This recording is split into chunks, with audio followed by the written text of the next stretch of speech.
1번에 가에서는 A가 MV의 운동량을 갖고 있고 B와 C는 정지 상태입니다. 그러면 운동량의 총합은 MV가 될 것입니다. 이는 나에서도 마찬가지일 겁니다. 나에서는 A가 정지 상태고 B와 C는 운동 상태에 있습니다. 문제 마지막 줄에서는 나에서의 속력은 C가 B의 2배라고 되어 있습니다. 그럼 B와 C의 속도 B는, 그렇다면 B와 C의 속도 B는 1대2라는 것을 알 수가 있고, B와 C는 질량도 같아서 여기 있는 운동량을 1대2로 나눠 갖는 것도 알 수가 있습니다. 그에 따라서 B와 C의 속도를 써보면 이렇게 3분의 1 V, 3분의 2 V가 될 겁니다. 이제 선지로 가보시면 기역에서 B의 속력 3분의 1 V가 맞고, 니은 선지에서는 가에서 A의 운동량 크기는 MV이고 나에서는 C의 운동량의 크기가 구했다시피 3분의 2V가 됩니다. 그래서 2배 관계가 아닙니다. 디귿선지에서는 B가 C로부터 받은 충격량을 구하는 것보다 C가 B로부터 받은 충격량을 구하는 게 훨씬 편합니다. 왜냐하면 C는 가에서는 정지 상태에 있었고 나에서는 운동량이 3분의 2MV가 됐기 때문에 그렇습니다. 이러한 차이에 의해서 C가 받은 충격량의 크기는 3분의 2MV가 맞습니다. 디귿도 틀려서 정답 1번이 됩니다. 이번 문제는 여기 가에 대한 모습을 나에 대한 그래프로 표현했습니다. 2초일 때가 포인트일 텐데 2초 전에는 A의 속도가 6m/s였고 B는 정지 상태에 있었습니다. 그리고 2초일 때 충돌했다는 걸 알 수가 있고 2초 이후에는 A는 정지 상태, 그리고 B의 속도는 여기 해당 기울기를 구해보신다면 3m/s였다는 것도 알 수가 있습니다. 그럼 이걸 다시 가로 돌아와서 가는 충돌 전의 상황입니다. 그래서 A는 플러스 12만큼, 그래서 A는 속도가 6m/s였으니까 운동량은 10이었다는 걸 알 수가 있고, 충돌 후에는 B가 3m/s가 됐습니다. 역시 충돌 후에도 운동량 총합이 10이어야 된다는 것을 생각해 봤을 때 B의 질량은 4kg였다는 것도 확인이 가능합니다. 이제 선지로 가보시면 기억에 1초일 때 A의 운동량의 크기는 10이었던 거 맞습니다. 그리고 B의 질량도 4kg로 구해놨습니다. 그 다음 디귿에서 충돌하는 동안 받은 충격량의 크기는 A를 기준으로 구해보면 운동량이 12였는데 정지했으니까 받은 충격량은 12가 맞습니다. 디귿도 맞아서 정답 5번이 됩니다. 3번은 우선 가에서 충돌 전의 모습이 제시가 되어 있고, 문제 마지막 줄에선 충돌 후에는 A와 B의 속도 B가 1대2라는 것도 파악이 가능합니다. 충돌할 때 받은 충격량의 크기는 나에서 그래프로 제시가 되어 있습니다. 그렇다면 가에서 충돌 전 A와 B의 운동량을 구해 보겠습니다. 이렇게 운동량의 총합은 플러스 16으로 일정할 것이고, 충돌 후에는 A와 B의 속도가 1대2로 제시가 되어 있다고 했습니다.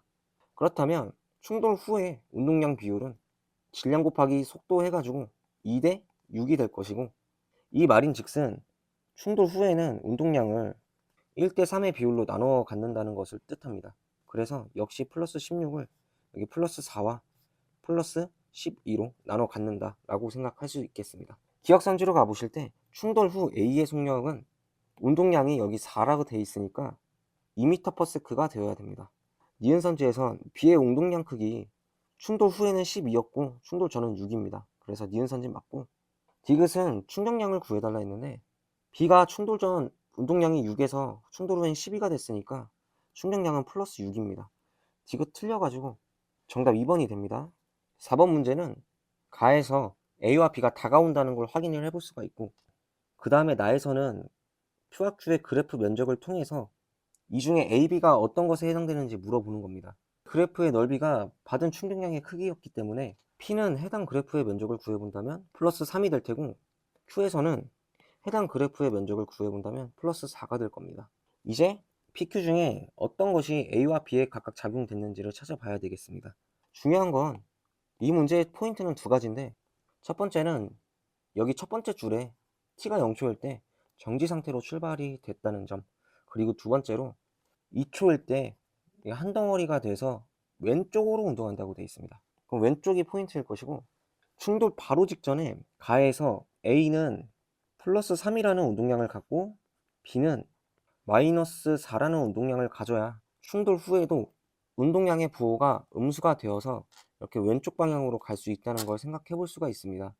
이 둘을 그래서 더하면 마이너스 1이라는 운동량을 갖고 A와 B가 왼쪽으로 운동한다는 걸 알 수가 있게 됩니다. 그렇다면 P는 A로부터 작용이 됐고 Q는 B로부터 작용이 된 겁니다.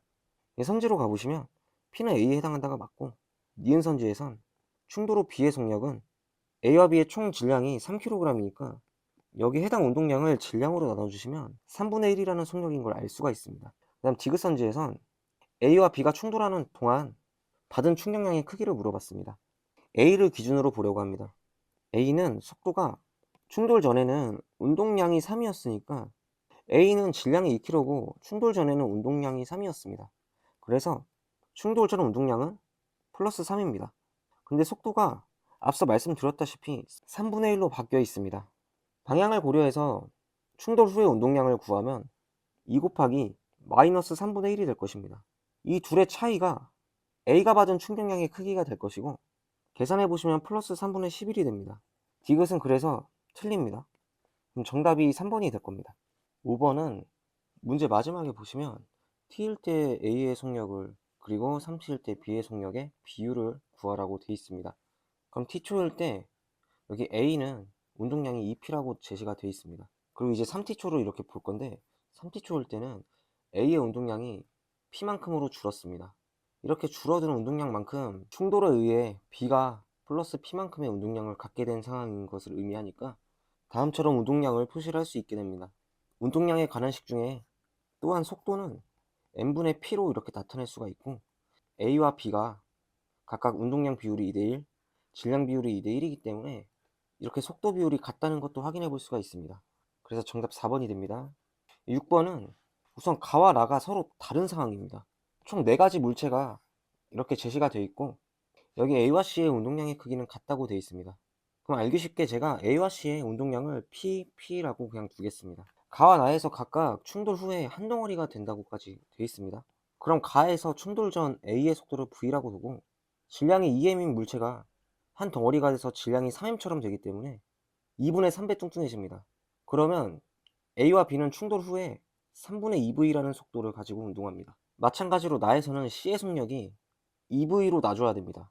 왜냐면 가에서의 해당 식에서 EMV가 P라고 저희가 써놨기 때문에 그렇습니다. 나에서 다시 돌아와서 가와 마찬가지 논리로 질량이 M이었는데 3M으로 뚱뚱해졌습니다. 3배 뚱뚱해졌고 속도는 그렇다면 3분의 1배가 될 겁니다. 그래서 3분의 2V로 이렇게 표시해주면 되겠습니다. 자, 이 문제를 풀러 가시면 충돌 전 속력은 C가 A의 지금 2배인 거 확인이 됩니다. 그 다음에 충돌 후 B와 D가 각각 속도가 3분의 2V로 같다는 걸 확인해 볼 수가 있습니다. 디귿선지에선 충돌하는 동안 A가 B로 받은 충격량의 크기는 우선 A의 질량에서 여기 이렇게 그냥 속도 변화량만 봐주시면 되겠습니다. 3분의 1V로. 그 다음에 마찬가지로 C가 D로부터 받은 충격량의 크기는 C의 질량이 M이고 속도가 2V에서 3분의 2V 됐으니까 3분의 4V로 이렇게 써주시면 되겠습니다. 그러면 숫자 값이 처음 건 3분의 2고 나중 건 3분의 4기 때문에 처음 것이 더 작습니다. 그래서 틀려서 정답 3번이 됩니다. 7번 문제는 가에서 초기에 A가 EMV만큼의 운동량을 갖고 있었습니다. 그런데 원이라는 마찰 구간을 지나서 정지 상태에 있던 B와 충돌을 이렇게 했습니다. 그 결과 나에서는 이렇게 한 덩어리가 되었으면서 서로 교환된 충격량의 크기가 여기 이렇게 마지막 줄에 9분의 2MV라고 되어 있습니다. 그렇다는 말은 정지에 있던 B가 A에 의해서 9분의 2MV만큼의 운동량을 갖게 되었음을 의미합니다. 따라서 충돌 후의 B의 속도는 9분의 2V라고 생각할 수가 있고 A도 마찬가지일 겁니다. 그러면 한 덩어리의 운동량은 3M 곱하기 9분의 2V니까 3분의 2MV가 될 것입니다. 가와 나에서 전체 운동량의 합은 지금 3분의 4MV가 감소됐다는 걸 알 수가 있습니다. 이는 마찰 구간 1에서 감소된 운동량을 의미할 것이고 정답은 바로 그래서 2번이 됩니다. 8번 문제는 우선 질량이 같은 게 포인트고 여기 자유낙하에서 떨어뜨려진 A는 수평면이랑 부딪히고 정지됩니다. B는 이렇게 수평면을 맞고 튀어오르는 모습입니다. 또한 문제 마지막 줄에 걸린 시간은 A와 B가 같다고 되어 있는데 수평면과 접촉한 시간이 서로 같았음을 의미합니다. 보시다시피 A는 바닥에서 정지되어 있는데 B는 튀어올랐습니다. 그 말은 A보다 B가 운동량의 변화량이 더 크다는 것을 의미합니다. 선지로 가보시면 기억선지는 A가 더 작아야 되니까 틀린 선지가 됩니다. 니은에서 물체가 받은 충격량의 크기는 B가 더 많은 운동량의 변화량이 있었으니까 B가 A보다 큰 게 맞습니다. 디귿선지에선 여기 접촉 시간이 같으니까 수평면으로부터 받은 평균 힘은 델타 T분의 델타 P로 생각할 수 있기 때문에 여기 델타 P가 큰 B가 평균 힘의 크기가 더 크겠습니다. 디귿 맞아서 정답 4번이 됩니다. 9번에 학생 A는 운전자와 에어백이 받는 충격량의 크기가 같냐라고 물어봤습니다. 뉴턴 제3법칙 생각해서 작용 반작용을 이용해 유도할 수 있는 이야기입니다. 그래서 학생 A가 맞고 학생 B는 보면 공을 받을 때 손을 뒤로 뺀다고 됐습니다. 똑같은 충격량을 이렇게 평균 힘과 접촉 시간으로 곱해줄 수가 있고, 학생 B의 이야기는 동일 충격량을 줄 때 접촉 시간을 늘려서 평균 힘을 낮출 수 있냐라고 물어본 겁니다. 보시다시피 맞다는 게 확인이 됩니다. 학생 C는 역시 공과 배트의 작용 반작용을 좀 물었는데 속력을 더 크게 한다고 돼 있습니다. 그럼 더 많은 충격량의 크기를 줄 수 있냐라고 물어본 거니까 학생 C는 맞아서 정답 5번이 됩니다. 10번은 먼저 질량을 이렇게 문제에 잘 표시를 해 놓겠습니다. 이렇게 3 써주고, 이제 문제를 보니까 두 물체가 서로 한 덩어리가 된다고 합니다. 그러면 A와 P의 복합체는 운동량이 플러스 16mv입니다. B와 Q의 복합체는 방향까지 생각해서 마이너스 4mv가 운동량이 될 겁니다. 충돌을 한다면 오른쪽으로 플러스 12mv가 될 거고, 이는 질량 총 16m과 4m을 더한 20m에 해당이 될 겁니다. 그렇다면 속도는 20분의 12v, 즉 5분의 3v여야 됩니다. 그래서 충돌 후인 나에서 A의 속력 5분의 3v가 맞게 됩니다. 다음 니은선지에서는 B의 운동량 변화량을 물어봤습니다. B는 속도가 마이너스 v에서 플러스 5분의 3v가 됐습니다. 그렇다면 5분의 8v의 속도 변화량이 있었고 질량이 3m이니까 5분의 24mv가 운동량 변화량의 크기가 될 겁니다. 니은선지 틀립니다.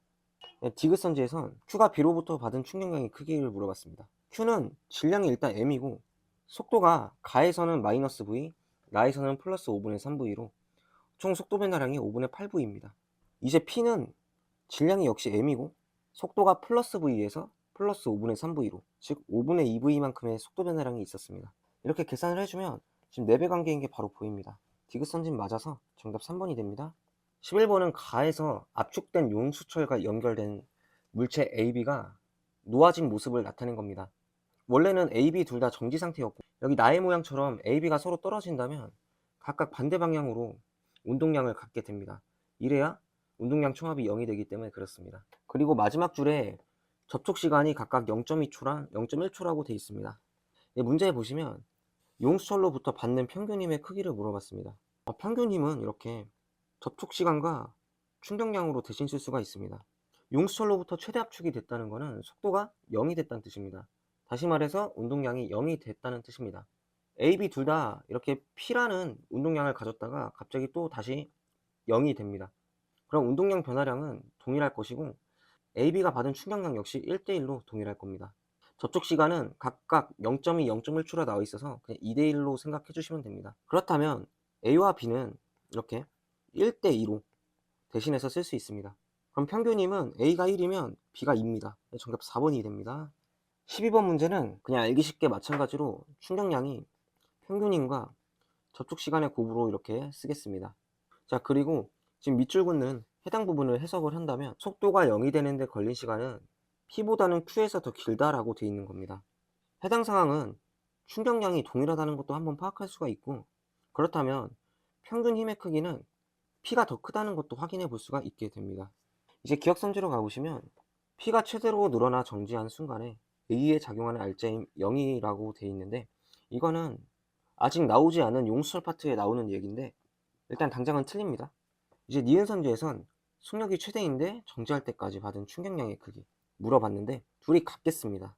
왜냐하면 매달린 A가 질량이 변했을 리가 없고 속도 변화량은 당연히 동일하기 때문에 그렇습니다. 이제 디귿선지에서는 제가 앞서 말씀드렸던 부분이 나온 겁니다. 평균 힘의 크기가 P일 때가 더 큽니다. 그럼 지금 맞아서 정답 4번이 됩니다.